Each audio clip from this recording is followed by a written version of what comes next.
Hello, dear fans, friends, and subscribers. Welcome to the Daily Cricket Show, the Cricket Happening Show with your host Ram. And on this particular Cricket Happening Show, it's going to be the preview of the first one day international match which is coming up between South Africa and Sri Lanka. So, definitely, there has been a sort of a change. Normally, if you see, whenever any team plays normally it is like the test matches, ODIs, and the T20s.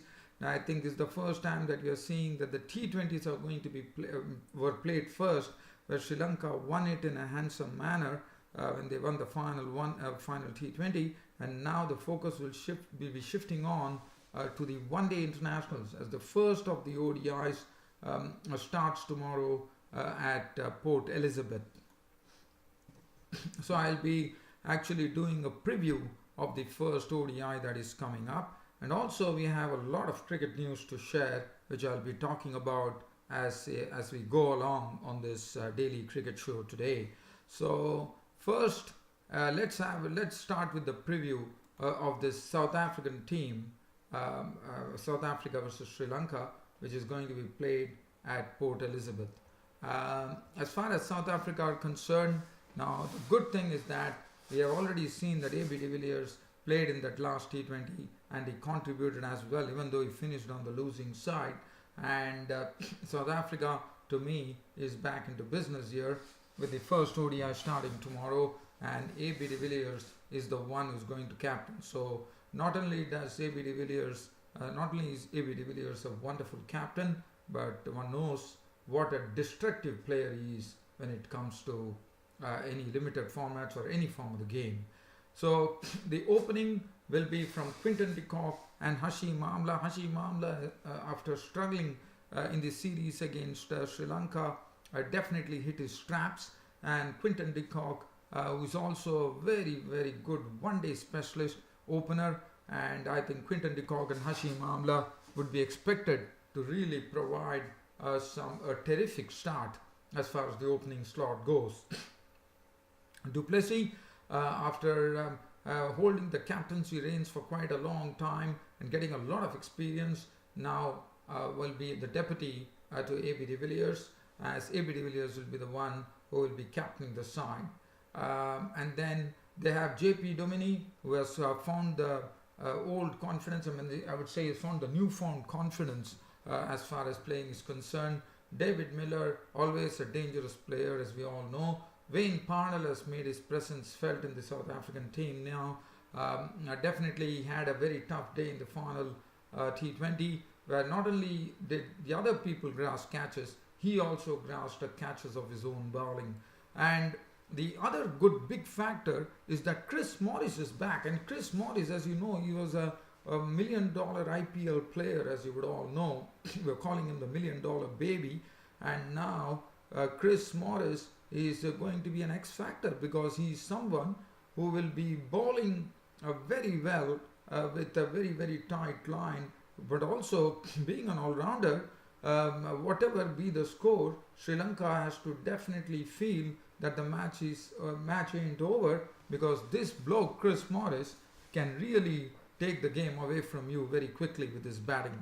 And Andil Felukavayo, one looked at him. He bowled a very good line. I thought in the T20 match, in the final T20, I thought he definitely did his bit, where he was skipping a good line, and that is what would be expected from Felukavayo. Kagiso Rabada is going to be the kingpin, no doubt about it. And then they have Imran Tahir, the right-arm leg spinner, who did well in the T20s as well. So one thing that South Africa will be missing, according to me, and I'm sure Andil Felukavayo has got his place, only the reason being that Ngidi has lost his place due to an abdomen injury and is out of this particular series, and that's really, really sad news, because he did so well in the T20s, not only picking up wickets, also getting runs. I mean, it was very good to see. And now there is a situation where he was selected, and I'm sure he would have been very, very eager to play, and one feels, and also, as you know, he left the field very early. He didn't bowl his full quota of overs as well, and one feels very sorry for him that Lungi Giri, the pace bowler, is going to be missing due to injury, and he's out of the whole series, unfortunately, and that is bad news for South Africa. And that's the precise reason one probably feels that Andil Felkowayo has made the cut into the ODIs. So Andil Felkowayo is the one who would be under pressure to take this chance with both hands and not leave anything begging. As far as Sri Lanka are concerned, Niroshan Dikwala, he showed in this, he was the player of the match and the player of the match and player of the series, I reckon, and he was rightly adjudged the player of the match, and Dikwala has shown that he has some real good aggression at the top of the order, and the Sri Lankan lineup will consist of Niroshan Dikwala, who definitely is in some great form, and Dhananjaya De Silva, another talented bloke who opens the innings in ODIs for Sri Lanka, and he did it in one of the series, and now Dhananjaya De Silva would be expected to deliver the goods. So Sri Lanka will be hoping for a solid start with both these two talented batsmen in the crease, and then it will be followed by Kushal Mendes, another very, very talented. I thought his talent has not been seen in full measure in South Africa, and I'm sure it's just waiting to ooze out. Dinesh Chandimal would be expected to lead from the front. He's the wicketkeeper batsman, and as you know, in ODIs it's Upul Taranga who is the one who would be captaining the side, so he would be expected to score some runs as well, and Dinesh Chandimal definitely would be relieved from the captaincy, and he would be he would be hoping that he can contribute in a big manner, not only with the bat, but also, not only with the gloves, but also with the bat. Upul Taranga, the captain of the side. Asiela Gunaratne he has already shown that he is a very, very tough competitor, so he's there, and they have Chaturanga De Silva, he's also could be considered as an all-rounder, and so basically, when he's saying there's no Sekuge Prasanna, this has really come as a sort of a real surprise for me, because one does not know what is the reason, but Sekuge Prasanna, who did so well in the final T20, and one feels that he has a very good bat swing, and that's what one saw. He can really hit the ball very, very powerfully, and I'm really surprised to see that Sri Lanka, in Sri Lanka's plans, he does not even figure, and I'm told he has been replaced by Van der Sey, the leg spinner. They have some variety in spin here too. Chaturanga De Silva, Lakshan Sandakan, the Chinaman bowler, one could say, and Jeffrey Van der Sey, the leg spinner, and they also have the pace bowling will be in the hands of Nuwan Kulashekara and Suranga Lakmal, and one definitely gets a feeling that the Sri Lankan bowling in the pace department is not looking as strong as one would have wanted it out to be. So one has to really see as to what really comes along. But as I said, really with Angelo Matthews not there, which is a big blow, and even nevertheless they definitely won the T20, but the man who did it was Sekuge Prasanna, and with Sekuge Prasanna not there, it really comes as a surprise as to why.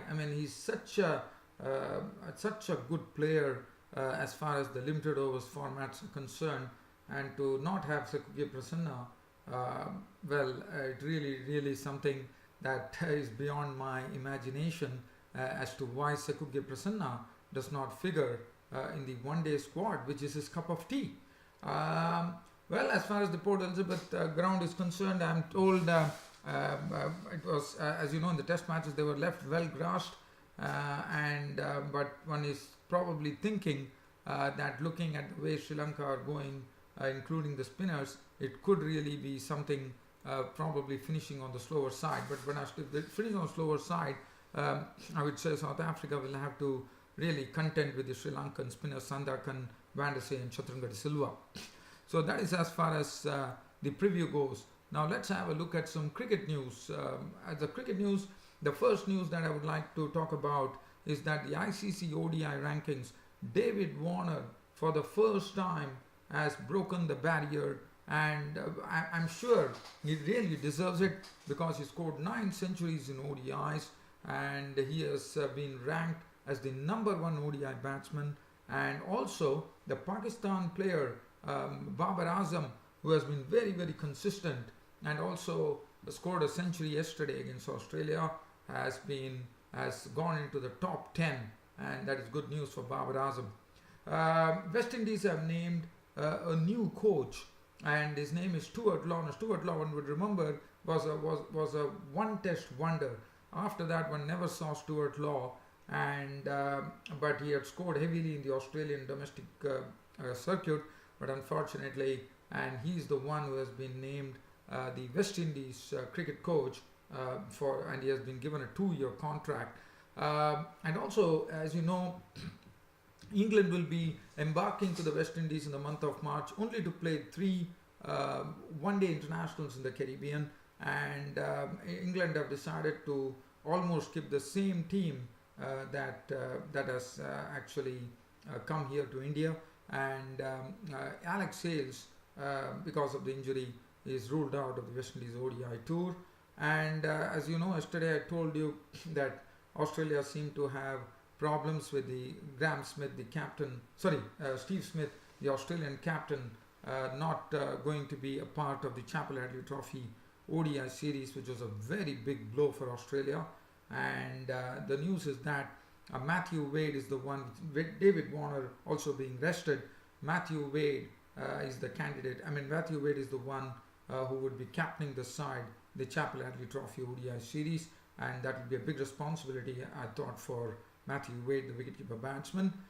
And also, what Australia have done is that they have got a rookie by the name Sam Hazlitt, who has not played any teams for his domestic team, but they feel that this bloke has a lot of talent in him, and they have roped him in. So they are basically giving him a chance of getting exposed to international cricket, just to be probably with the team. His name is Sam Hazlitt, I reckon. So he's the one who is been taken into the team. And the Pakistani batsman Azhar Ali, the captain, has been suspended for a slow over rate, and the punishment that he has got is he will be missing the next ODI that Pakistan will be playing. Already there is there are news making rounds that Azhar Ali might probably lose his ODI captaincy, and you might cede it to Sarfraz Ahmed, the wicketkeeper batsman, who is touted as the next captain of Pakistan. But the one thing that is really going to hold everyone's attention is going to be the Big Bash League clash 2017 between the Perth Scorchers and Sydney Sixers, who would be contesting in the finals, and that should be a real beauty. So that is as far as the Big Bash League is concerned. And as you know, Mitchell Johnson for Perth Scorchers is in some ominous form. The other day he took 3 wickets for 4 runs, so he is in some ominous form, one could say. So these are the news that I could really share with you. And today, unfortunately, it's going to be a very short cricket show. And on this note, it's about time for me to say good night on this cricket show and promise you that I'll be back tomorrow on my next cricket broadcast, mostly speaking about giving you a report on the first one-day international between South Africa and Sri Lanka, which will be played at Port Elizabeth. Hope you all liked this broadcast of mine, and with more to come tomorrow, it's your host Ram saying good night.